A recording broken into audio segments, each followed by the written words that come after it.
see you guys in the dark.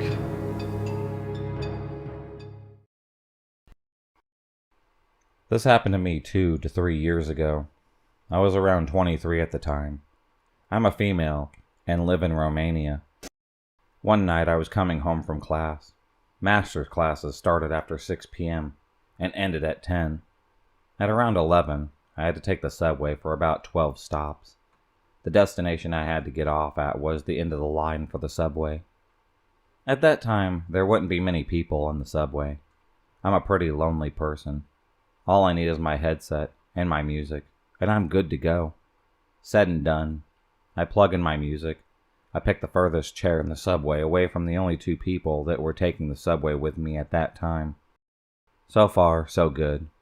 Until I see, with the corner of my eye, a silhouette approaching me and sitting right next to me.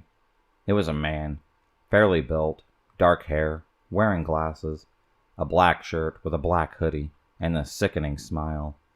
He doesn't engage in talking with me, but would just stare at my phone as I would browse through my music.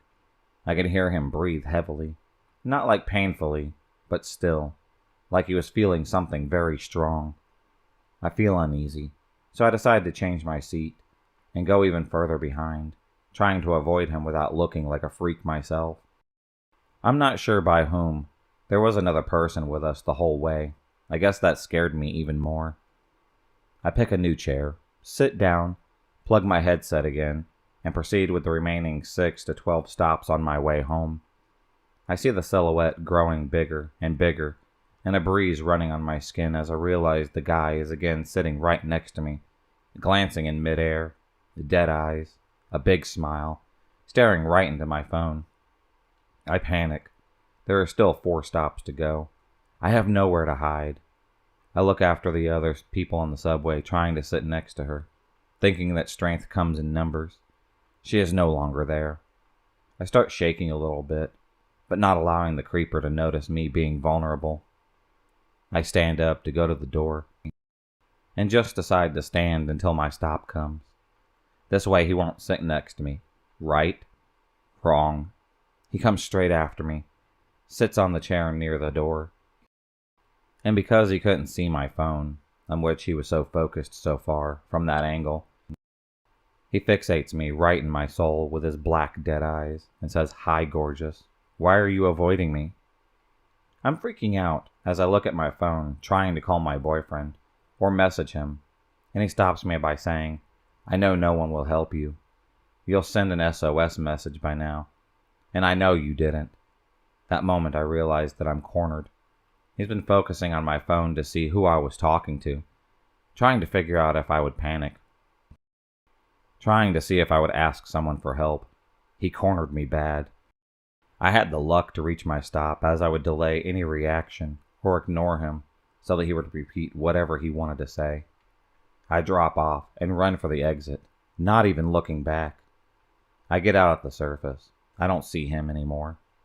At this point, I put my phone in my purse and realize that I had pepper spray with me all along.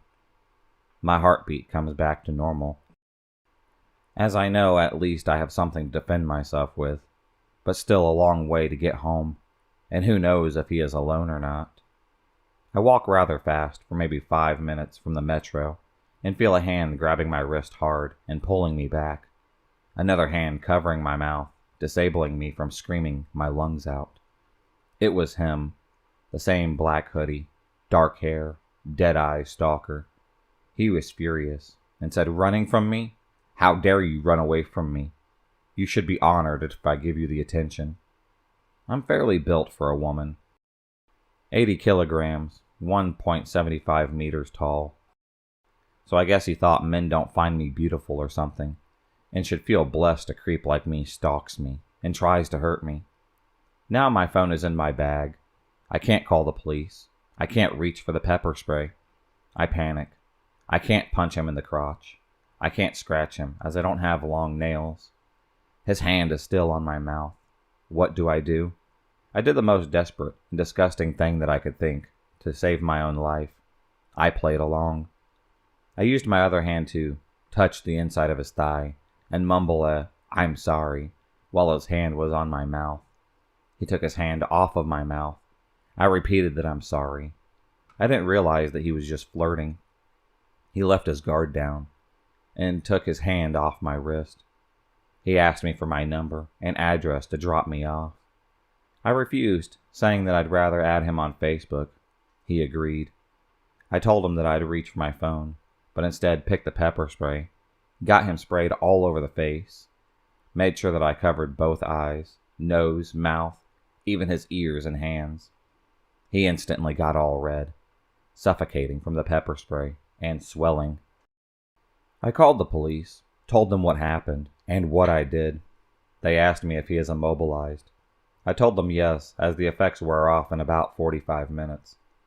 The police arrived there 5 minutes later to see me shaking like a leaf, and a man on the ground, swollen like a pumpkin, throwing up, and swearing me between gasps of breath.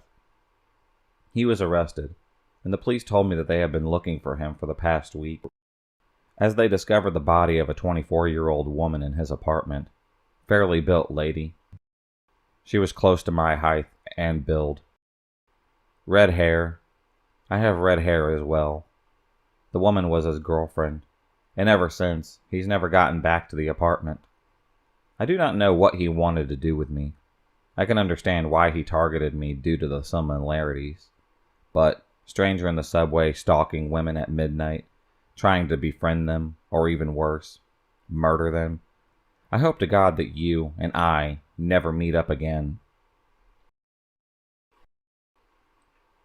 The following is a very true experience. I've never actually wrote this down before, and I don't know if anyone has ever experienced this too. This happened between 1989 and 1990, and I was about the age of 4 years old.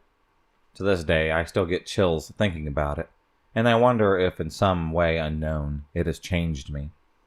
My parents had a house in the inland empire of Southern California, and at the time, my brother hadn't been born yet, so I was still the only child. To give you a layout, my parents' house has a 2-story house located on a cul-de-sac. On the bottom floor, there were 2 bedrooms, a bathroom, the living room, and the kitchen. The second floor was just the master bedroom and bath, and all you could see from the street was the garage and one of the bedroom windows on the bottom floor, and the window of my mom's bathroom on the second floor. To get to the front door, you had to walk along the cement pathway that ran alongside the house. You had to pass the first bedroom that you can see from the street, then you passed the bathroom window, and then another bedroom window, and then you would be at the front door. The backyard was beyond that point. My bedroom at the time was the bedroom next to the front door. Now, for some reason, my blinds weren't completely down to the bottom of the window. There was about a 6-inch gap with nothing covering it. I was pretty young, so I didn't really care much about it then. The bed was in the middle of the wall across from my bedroom door, and to the left was the window. According to my mom, this all happened right before midnight. My mother was asleep in her room upstairs, and my dad was a policeman that worked nights in another city. I was fast asleep in my room, and out of nowhere, I suddenly woke. Looking up at the ceiling, I don't know what woke me, or if I just popped awake on my own.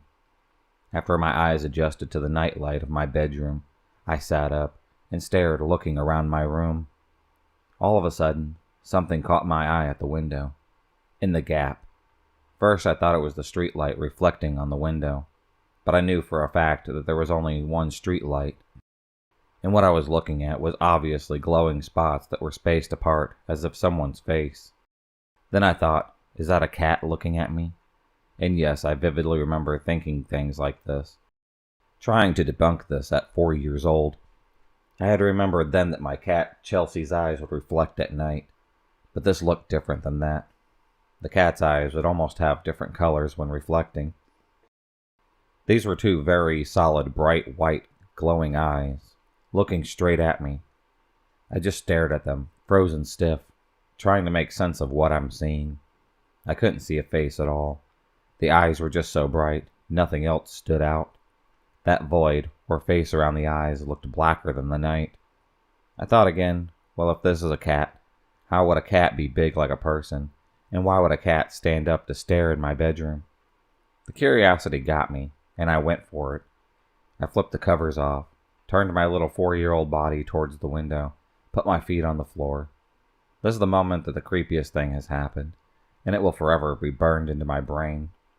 I got off the bed, got on my knees to get a closer look at what this so-called cat was, when at that very moment, this faceless pair of glowing white eyes began to slowly and steadily tilt to the side, very similar to Michael Myers in Halloween.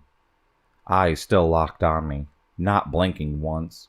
The feeling of dread and fear shot through my body, completely terrified. I burst into tears immediately, booked it down the hallway, through the living room, and up the stairs to go tell my mom.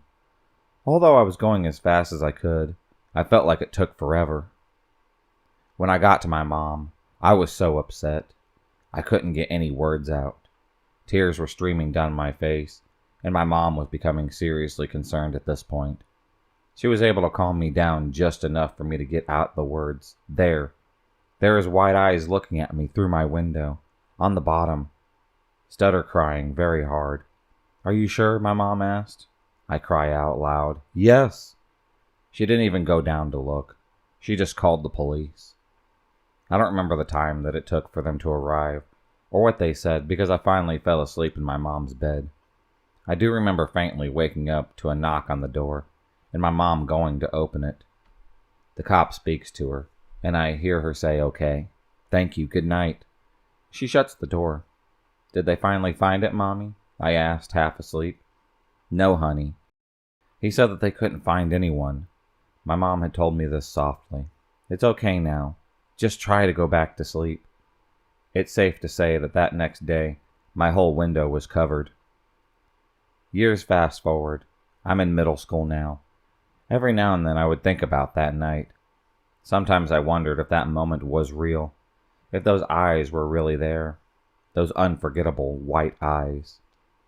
One day a random thought came up. I asked my mom if she remembered that night. She tells me yes, of course. Why? I don't know. Just wondering, I guess, I had said to her.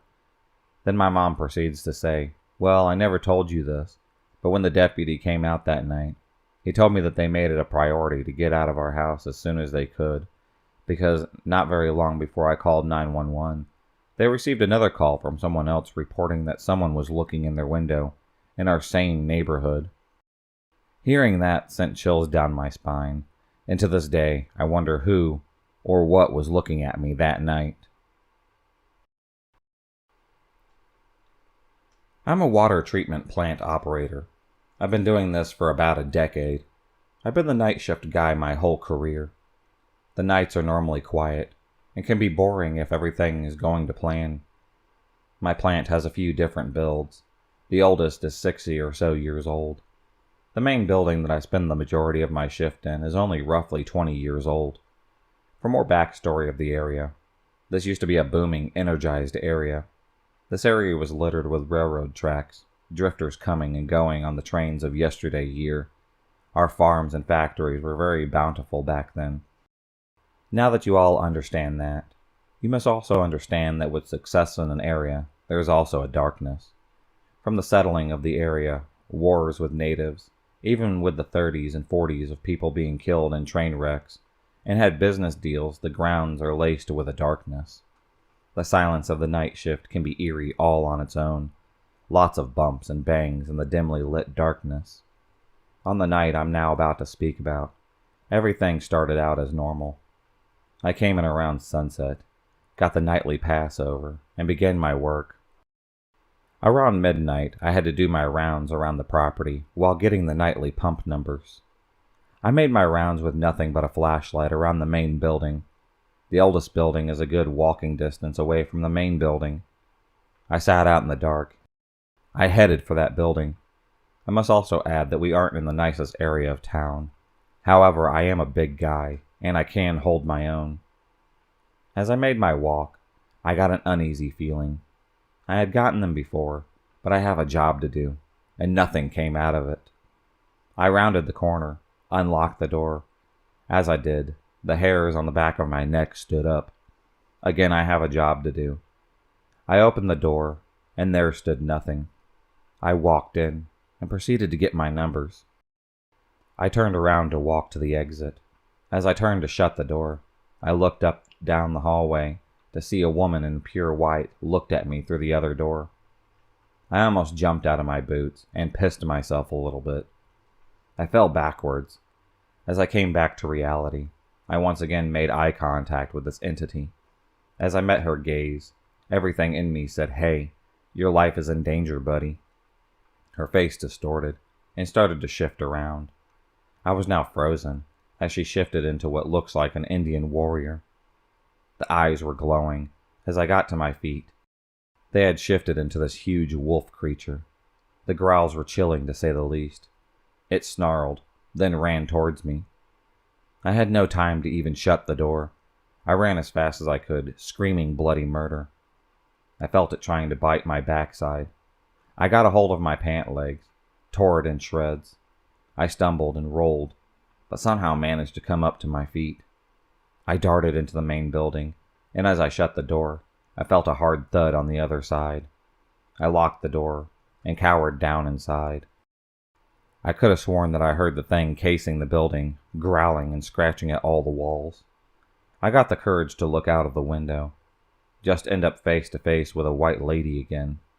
I had the police come and sit with me until the sun came up. No one else had seen the white lady since. It's still quite freaky. But I do have a job to keep doing. If you enjoyed this video, please subscribe, like, and hit the bell for notifications on future videos and become a stalker of the night. And I'll see you next time.